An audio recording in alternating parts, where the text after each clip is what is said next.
சென்னையில் இடைநிலை ஆசிரியர்கள் கைது செய்யப்பட்டதற்கு அதிமுக பொதுச் செயலாளர் கடும் கண்டனம் தெரிவித்திருக்கிறார். அவர்களுக்கான ஊதிய முரண்பாடுகளை களைய வேண்டும், சம வேலைக்கு சம ஊதியம் வழங்க கோரி போராட்டம் நடத்திய இடைநிலை பதிவு மூப்பு ஆசிரியர்களை கைது செய்திருப்பது, குண்டுக்கட்டாக அவர்களை அப்புறப்படுத்தியது கண்டனத்துக்குரியது என்றும் எடப்பாடி பழனிசாமி இன்று விடுத்துள்ள அறிக்கையில் கண்டனம் தெரிவித்திருக்கிறார்.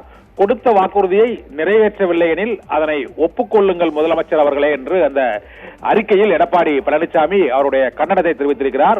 திமுக ஆட்சி பொறுப்புக்கு வருவதற்கு முன்பாக 2021ஆம் ஆண்டு தேர்தல் பிரச்சாரத்தின் போது 311வது வாக்குறுதியாக இடைநிலை ஆசிரியர்கள் பணி நிரந்தரம் செய்யப்படுவார்கள், சம வேலைக்கு சம ஊதியம் வழங்கப்படும் மற்றும் காலமுறை தொகுப்பூதியம் வழங்குபவர்களுக்கு அந்த சம ஊதியம், அரசு பணியாளர்களுக்கான சம ஊதியம் வழங்கப்படும் என்பது உள்ளிட்ட கோரிக்கைகள் நிறைவேற்றப்படும் என்று வாக்குறுதி அளிக்கப்பட்டது. ஆனால் அந்த வாக்குறுதிகள் நிறைவேற்றப்படவில்லை என்று கூறி இன்று காலையில் போராட்டத்தில் ஈடுபட்ட இடைநிலை ஆசிரியர்களை கைது செய்தது கண்டனத்துக்குரியது என்றும் சம வேலைக்கு சம ஊதியம் என்று வாக்குறுதி அளித்துவிட்டு 4.5 ஆண்டுகளாக அதை ஏன் நிறைவேற்றவில்லை என்றும் தமிழக அரசின் பாசிச போக்குக்கு கடும் கண்டனத்தை பதிவு செய்வதாகவும் அதிமுக பொதுச் செயலாளர் எடப்பாடி பழனிசாமி விடுத்துள்ள அறிக்கையில் அந்த கண்டனத்தை தெரிவித்திருக்கிறார்.